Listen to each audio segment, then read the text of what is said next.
Namaskar students, welcome back to my another lecture. So in today's lecture, I will discuss transistor biasing. After discussing transistor biasing, I will give the basic concept of DC load line, which is another a very important topic in transistor because DC load line basically used to draw on the output characteristics curve, and the intersection of this DC load line and the output characteristics curve of that particular transistor gives a unique point that is known as the Q point, and this Q point is very important for the amplification purpose of a transistor. So before discussing this DC load line, I would again take you back to my previous lectures. So I have explained in my previous lecture about the common base transistor and common emitter transistor. So in common base transistor, I have discussed the characteristics curve along with the H parameter. Similarly, in common emitter, characteristics curves and along with the H parameter. So in common base or common emitter transistor, one of the very basic, a very important characteristics curve was output characteristics curve. If you remember, so output characteristics curve was drawn between collector current and output voltage or collector base voltage. And this, if you see the output characteristics curve of a common base transistor, then how one can draw? In order to draw the output characteristics of common base transistor, you have to fix the input current, that is emitter current, and you change this voltage. Means if you are changing this VCC voltage, it means you are changing the collector base voltage. If you, it means you change the collector base voltage and you measure the collector current. Okay, then whatever characteristics curve you observed, that is known as the output characteristics curve. So if you try to understand the common base transistor, so if you fix the input current, that is emitter current, if you don't apply any voltage, means if base emitter voltage across the base emitter junction is less than the 0.7 volt, that is knee voltage, yeah, contact voltage or barrier voltage of the PN junction diode, then there is no current. It means when there is no current, then if you measure the collector current, so we know that expression IE is equal to IB plus IC. If IE become equal to 0, so we know that IC separately become equal to 0. If IC become equal to 0, so that is why if you, for input current IE is equal to 0, there is no collector current, so collector current is also equal to 0. Okay. Now if you increase the voltage, this voltage, and when the voltage across the base meter junction becomes greater than 0.7 volt, then it start a current appearing at the meter junction, that is emitter current, and you fix this emitter current, let us say 1 milliampere, and then you increase this voltage, means you increase base collector voltage, then you see that the collector current also, as soon as you increase this emitter current, the collector current will flow across the junction. Okay, and this collector current will be exactly equal to the emitter current. So if you see the characteristics curve, even without applying this voltage, without applying base collector voltage, you observe a collector current when you increase the emitter current. So that is why if you see at zero voltage, even though when you increase the input current, emitter current, you observe a collector current, that is 1 milliampere collector current also. Similarly, if you increase the input current, emitter current 2 milliampere, you observe 2 milliampere of collector current. Similarly, 3, 4, 5, 6, 7. So if you are increasing the input current, exact amount of collector current you observe from the common base transistor. that is irrespective of applying voltage.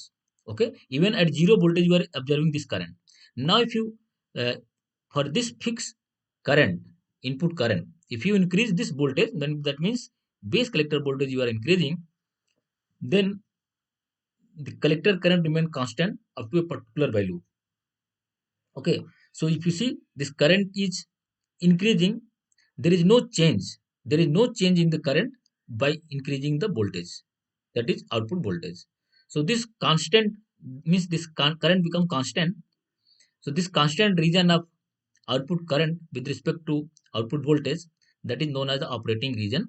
There is a very less distortion in the current, so this is known as the least distortion region, yeah, active region or operating region of your transistor. So that is why I have written active region, that is unshaded area of the transistor. And if you further and remember this current, when input current was 0 and below that you are basically observing a very less current. When base was open, so then that is basically ICBO this is given, and after a certain voltage you observe a increase in current. So that increase in current observed because of the breakdown of the transistor, that is breakdown of the it may be Zener breakdown, it may be avalanche breakdown. So because of breakdown, so there is a certain breakdown voltage, that is VV, that is breakdown voltage, and then you increase a current. So this region of your transistor before breakdown, so this is here, there basically a linear region is observed, there is basically no change, a constant region, so that is active region of your transistor. And below this region where there is no input current, there is no output current, so this is known as the cutoff region. And here if you see in this region, there is a linear increase in current with voltage. If you see below 0, if you go beyond 0 minus up toward minus 1 side, so this region is increasing with voltage. Okay, so this region is known as the saturation region of your transistor for the case of common base transistor. So how to ensure that whether uh, transistor is in active region or cutoff region or saturation region? So how one can ensure? In order to ensure that, if you remember, so I have said that this base emitter junction should be forward bias and base collector junction should be reverse bias. So this active region, this unshaded area, whatever you have obtained, that is basically when base emitter was in forward bias and base collector was in reverse bias. So that is why I have written a table, that is active region a linear or least distortion region. So that is basically base emitter junction was in forward bias and collector base collector junction was in reverse bias.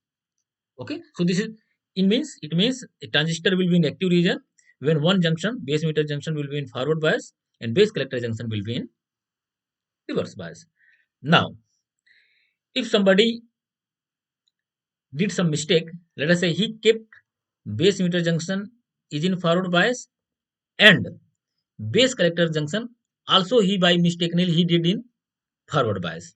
So if both junction gone into forward bias, base emitter and base collector, then transistor gone into the saturation region. So this region of uh, output characteristics curve you observe, that is shaded, this vertical shaded region.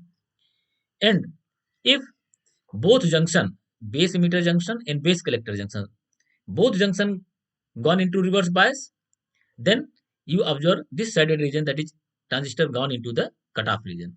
So before using any transistor as an amplifier, you must have to ensure that transistor is working in a active region or least distortion region. Okay, therefore this we one can get a constant, yeah, one can get undistorted amplification from a amplifier circuit. Okay, so this is primary condition for using transistor as an amplifier. So let us try to understand the same thing for the case of common emitter transistor. So in order to ensuring that whether transistor is working in cutoff region, saturation region or active region, we must have to properly connect both junction, base emitter junction and base collector junction, in such a way that this transistor should be in active region. So this process of doing that is known as the transistor biasing. So transistor biasing is nothing. Transistor biasing is just is a process of connecting the emitter base and collector terminal in a such a way that base emitter junction should be in forward bias and base collector junction should be in reverse bias. And such process is known as the transistor biasing. If one has failed to connect base emitter junction in forward bias and base collector junction in reverse bias, if somebody did like both junction in forward bias, so transistor will work in a saturation region. If both junction is in reverse bias, the transistor will work in a cutoff region and you will not get any output from the transistor. So let us try to understand same thing for common emitter transistor. In case of common emitter, emitter is common between input and output here. If you see, so here I have kept emitter is a common. And here now input current is changed. Now input current is base current and you are measuring the output current, that is collector current. So now if you change the, let us say zero, if you try to observe zero base current, if your base current is zero, so we know that common expression, that is empirical equation for current, that is IE is equal to IB plus IC. If IE is non-zero, that means your IC will be non-zero, even though if your base current is equal to zero. And this process was not happening in the case of common base transistor. In common base transistor, because input current was emitter current, if emitter current is equal to zero, that means collector current and base current separately they will be equal to zero. But here, if your base current is equal to zero, means input current is equal to zero, then it is not necessary that your collector current will be equal to zero, because if there exists a non-zero emitter current, so that will give you collector current. Okay, so that is why if IB is equal to 0, means if you fix input current IB equal to 0, it means if you put the IB is equal to 0 and if you change this collector voltage, this voltage, okay, then basically you are changing the base collector voltage. So this voltage you are changing, if you are changing this voltage, so uh, here you are measuring basically collector emitter voltage. You are changing the, if you are changing this collector voltage, this battery voltage, it means you are changing the collector emitter voltage. If you are changing the collector emitter voltage, then you are measuring the collector current. So if you change the, if you see, if you put input current as equal to 0 and if you change the collector emitter voltage, means this voltage, then a current, initially current increase linearly and after certain voltage current does not change and it become constant by changing the collector collector emitter voltage. And now if you further increase the, change the input current base current at some fixed value, let us say 10 microampere, and if you further increase the this collector emitter voltage, the current increases linearly and after certain voltage it become constant. So this happens for each and every input current, so 10, 20, 30, 40, 50, 60, 70, 80, 90. So this linear, where current and voltage changes linearly, so this is basically ohmic behavior of a transistor. So this ohmic region of your transistor, that is basically called as a saturation region of transistor. And here below IB, the value of IB, where IB is what input current was 0 and below which we are not getting any output current. If IB is equal to 0, we are not getting any collector current. Okay. So this region below which base current equal to 0, below this region, so this region of operation is known as the cutoff region of your transistor. And here if you see, there is no variation in the output current by changing the collector emitter voltage. So this is basically called as a least distortion region or active region. So this is active region or operating region of your common emitter transistor. So condition remains same. So that is thumb rule. If base emitter junction is forward bias and base collector junction is reverse bias, then transistor is in active region, a least distortion region. And if both junction, means base emitter junction, this junction, and base collector junction, this junction, both junction gone into the forward bias, then transistor is in saturation region. And if this base emitter junction and base collector junction, both junction gone into the reverse bias, then transistor is in active region. So when we are working somewhere here inside that area, then basically both junctions are in cut, both junction are in reverse bias, means we are cut off region. And if you are working somewhere here, it means both junction are in forward bias. Okay. And if you are choosing some point here in the characteristics curve, it means base emitter junction is in forward bias and base collector junction is in reverse bias. So for amplification purpose, whether it is common base or common emitter or common collector, any transistor you have, any transistor configuration you have, and whether it is PNP transistor or it is NPN transistor, irrespective of PNP or NPN, this condition, whatever I have explained, this condition remains same for each and every transistor configuration, whether it is PNP or NPN transistor. So for any transistor, if you want to use as amplifier, you must choose, you must configure your transistor, you must bias your transistor in such a way that the transistor should work in a active region or operating region of your transistor. So this process of connecting emitter, base and collector terminal with the battery in such a way that transistor work in a active region, process is known as the transistor biasing. So that is common. So here I have explained for the common emitter transistor. So this is common emitter transistor biasing. Okay. Now, how one can determine whether given transistor is in active region or cutoff region or saturation region. So, is there any process to determine? So, yes, there are. There is one process by which numerically one can solve some numerical problems, yeah, concepts, and by which one can know that the given transistor in the problem, yeah, whatever transistor you have designed, for which particular value of current, for which particular value of voltage, transistor will be in active region or in cutoff region or in saturation region. So this can be understood, this can be known by just knowing the load line of a transistor. So there are two type of load line. First one is known as the DC load line and second one is known as the AC load line. So DC load line means direct current load line and AC means alternating current load line. So I have explained, I have shown the circuit diagram here of a common emitter transistor. Let us say this is common emitter transistor.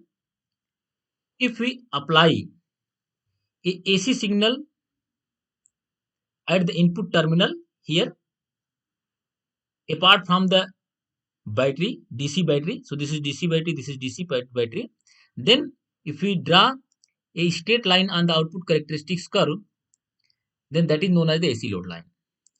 Now, if we don't apply any AC input signal, as I have shown in the diagram, if you see here, so this is a circuit diagram, base resistance, base emitter junction, collector base junction, collector current, obviously base current, collector resistance, collector battery, base battery, and here I have written no signal.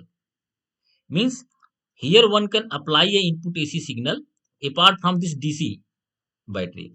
Okay, this DC battery is basically connected just to ensure, yeah, just to make your biasing purpose, means just to ensure that this base emitter junction is in forward bias and base collector this collector and base collector junction is in reverse bias. This battery is used for that purpose only. That is what I have explained in my in the first section of lecture, that is transistor biasing. Now if you add, one can add here, you can include a AC signal and one cannot include AC signal. If you don't apply any AC input signal, okay, and then without any signal, if you take characteristics curve, output characteristics curve of this particular transistor, and you draw a straight line, means if you see, this is output characteristics curve, so we have plotted between VCE and IC, and if we draw a straight line point joining the y-axis and x-axis, on y-axis I have plotted IC and on x-axis I have plotted VCE. If I get from somewhere one point on y-axis and one point on x-axis, and if I combine these 2 points, if I draw a straight line between these 2 points, then that straight line is called as the DC load line. If I have not applied any input signal, if I without any input AC signal, without no signal, if I draw a straight line, then that is known as the DC signal.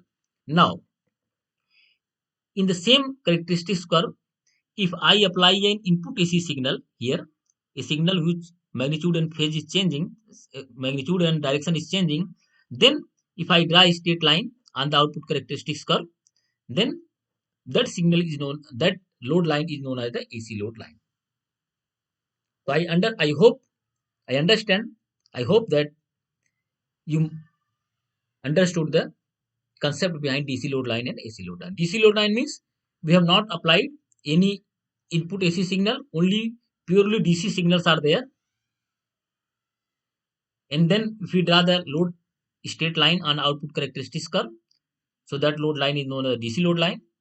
And if we apply a input AC signal, and then if we draw a load line, a straight line, then that is known as the AC load line. So how one can draw such load line? What is the principle? What is the method?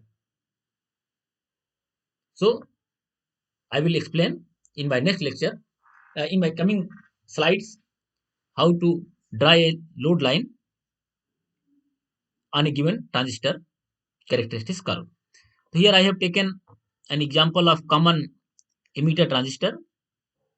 If you see any, whether common emitter transistor or common base transistor or common collector transistor, the circuit will be something like that.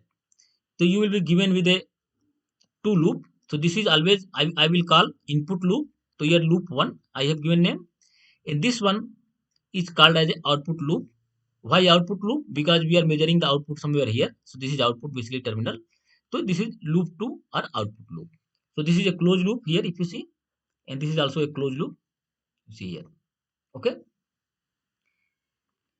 So first of all, in order to draw a straight line on the output characteristics curve, we have to apply Kirchhoff voltage law in output loop or in loop 2. Okay. To apply Kirchhoff voltage law, say collector current is flowing. So current is flowing in this direction, something like that. Okay. Current is flowing in this direction from anti-clockwise. It means you have to choose sign convention anti-clockwise in order to apply the Kirchhoff voltage law. If you apply, so there is a voltage drop across the resistance, and then there is a voltage drop here, and then there is a battery. So plus ICRC plus VCE minus VCC equal to 0. So that is, I have written ICRC plus VCE minus VCC equal to 0, or we can write VC is equal to VCC minus ICRC. And if you see the characteristics curve of common emitter transistor, on y-axis I have shown IC, and on x-axis I have shown VCE. It means in this equation, IC is the variable on y-axis and VC is the variable on x-axis. So I can write this equation in form of a straight line equation, that is y is equal to mx plus c. So where y means IC and x means VCE. So I can write, if I rewrite, so ICRC can be written as VCC minus VCE, or IC is equal to minus 1 upon RC VCE plus VCC upon RC. If you compare this equation with straight line equation, y is equal to mx plus c, so y is equal to obviously IC, x is equal to VCE, and m, that is slope of the straight line, that is equal to minus 1 upon RC. Remember, the slope is negative. That means whatever straight line we will draw on the output characteristics of a given transistor, that slope will be negative. Okay. And obviously the straight line will cut on somewhere. So that point is basically C point on y-axis, that is VCC upon RC. So C is equal to VCC upon RC. So there are two variables, x and y are variable. That means IC is variable and VC is variable. And minus 1 upon RC and VCC upon RC, that is basically constant. So these are two variables. So out of these two variables, if I have to draw a straight line, as I explained on the output characteristics curve, it means once I have to choose x is equal to 0, then I will get y. y1, so that will give x1 y1. And if I choose y1 y is equal to 0, that will give x, so that means that will give the x2 and y2. One point it will give on y axis and one point it will give on x axis. And if I just draw a straight line between these 2 points, so that will give the DC load line. So that is what I am going to do mathematically. So if I chose, let us say, IC is equal to 0, this is just my approximation from this equation. This equation is quite similar to this equation, straight line equation, y is equal to mx plus c, IC is equal to minus 1 upon RC, VCE plus VCC upon RC. In this equation, if I chose IC is equal to 0, okay, so IC is equal to 0, that means there is no collector current. If no collector current used to flow, let us say, if no collector current IC is equal to, this current equal to 0, if this current is equal to 0, that means there is no voltage drop across the resistance. If there is no voltage drop across the resistance, if you measure the output voltage, so whatever output voltage you will measure, so say that voltage will appear, that will be equal to VCC, battery voltage. So that means, that is why at this time VCE will be equal to, collector emitter voltage will be equal to VCC voltage. So that is what mathematically we are obtaining. If IC is equal to 0, so VC is basically, that is maximum, or that is VCC. So that 0 collector current give the maximum collector emitter voltage. So that maximum possible collector emitter voltage is how much? That is battery voltage, that is VCC. Okay. So that is why I have written IC is equal to 0, VC is equal to maximum. And remember, if you go on the characteristics curve, so if IC is equal to 0, for common emitter, if you remember, if IC is equal to 0, so below this region, I what this is what region? This is cutoff region. It means that will give the cutoff voltage of your particular transistor. So if IC is equal to 0, the maximum value of collector emitter voltage is basically the cutoff voltage of your transistor. So that is why this VCE, whatever VCE will be obtained, this VCE will be called as a VCE cutoff, and that is obviously equal to VCC. If you put this IC is equal to 0, here you will get VC is equal to VCC, and VC is equal to cutoff, VCE cutoff, the VC cutoff is equal to VCC. So you got one coordinate points on x-axis. So VCE on VCE axis, on x-axis, or on VCE axis, we got VCE cutoff is equal to VCC. So this is give a coordinate point, that is x1 y1 is equal to VCC and 0. So this is x-axis VCE, and this is y-axis IC. On x-axis we got one point, that is VCC voltage. So that means this much voltage you have taken, so that is VCE cutoff. This point is VCE cutoff point. Okay, so this point you have got. And now if you apply second condition, that if VC is equal to 0, if VC is equal to 0 means in this equation, this becomes 0, so IC will be equal to plus VCC upon RC. If you go on characteristics curve, so VC is equal to 0. If you do the VC equal to 0, let us say this is VC equal to 0. If you are 0 VCE, whether you are working here or here or here at any value of collector current, your collector current is basically, we are working in a saturation region. So this is saturation region. It means whatever collector current you will obtain, that collector current is basically a saturation collector current, and that is a maximum pass for a given, for a 0 collector emitter voltage, that will give a maximum possible collector current. So that is why here I have written, if VC is equal to 0, IC will be maximum, and this maximum IC will be basically equal to the saturation collector current. So IC tends to IC saturation, and that is equal to IC is equal to plus VC, because this quantity becomes 0, IC is equal to VCC upon RC. And this gives another coordinate point to x2 y2. Here x2 we have chosen, x2 is VC, that is basically 0, and y2 we have chosen IC saturation, that is VCC upon RC. So we have got 2 points. So this is on x-axis we got plus we have to choose a point on x-axis, that is plus VCC, and on y-axis we have to choose a point that will be equal to plus VCC upon RC. And if you combine these 2 points, if you draw a straight line from here to here, so this straight line is called as a DC load line, because we have not, in this circuit we have not applied any input signal, so that is why this load line is DC load line. And here, okay, and if you see carefully, this DC load line. This DC load line basically cutted the characteristics curve, output characteristics curve for a given particular base current. Here I have chosen just a base current equal to non-zero for an, let us say, obviously if I choose different base current for 10, 20, 34, 30, 40, 50, the different uh, characteristics curve will be obtained. So for non-zero base current, it is basically the DC load line is intersecting the characteristics curve, and the intersection point of this DC load line and the characteristics curve, this point, that is called as a quiescent point, quiescent point, or simply called as a Q point, or that is also called as operating point, because this DC load line is cutting the characteristics curve in operating region, in active region. So that is this point is also called as operating point, and this operating point can be determined by graphically or by calculation. If you see, if you draw a projection on y-axis, so this will give a collector current. So this collector current corresponding to this corresponding to this base current, that is basically known as a Q point, ICQ. And this, uh, uh, if you draw a projection on the x-axis, that is giving a voltage on the x-axis, that is VCE.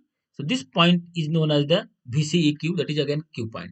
So this Q point, this uh, can be written as a VCEQ and ICQ. This is the Q point of your transistor. And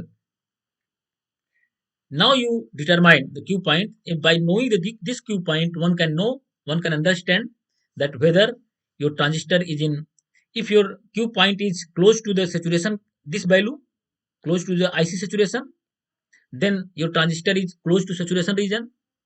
That means you cannot, one cannot use transistor for amplification purpose. And if your Q point is close to this point, cutoff point, it might have been somewhere here, then your transistor is close to cutoff region, then you cannot use transistor for amplification purpose. For using a transistor as an amplifier, your Q point must be exactly middle of this DC load line. It means if this is DC load line, so Q point should be exactly somewhere midway. Okay, then your transistor can be used as an amplifier. So this is, I will try to show some numerical problems on the DC load line and Q point in coming lecture. But one thumb rule you must remember, that if you are drawing a DC load line and you want to choose a Q point on the DC load line, then you must choose Q point exactly middle of the DC load line. So this is the one point. This is another point. Exactly middle of the DC load line is somewhere here and here. So this is middle point. So this should be Q point. But here I have shown somewhere here, just uh, just for showing purpose. So I have not taken at the middle because this point is not middle, and I have taken here. And in maybe in calculation, maybe in some given problem, your Q point may be somewhere here. It may be somewhere here. It may be somewhere here. It may be somewhere here. It may be somewhere here. It may be close to the saturation point. It may be close to the cutoff point.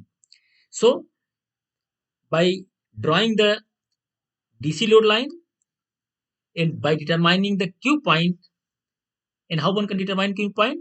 By intersection point of DC load line and characteristics curve for a given value of base current. Then if Q point is exactly middle of the DC load line, then that particular transistor can be ideally used as an amplifier.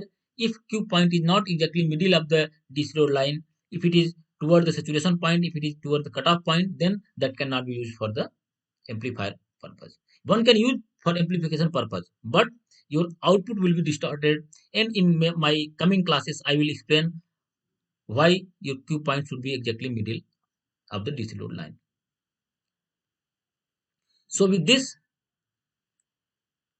I thank you all for listening me carefully. In my next lecture, I will try to explain mathematically, and I will try to solve few numerical problem on DC load line NQ point of a common base and common emitter transistor. Thank you very much for listening me carefully.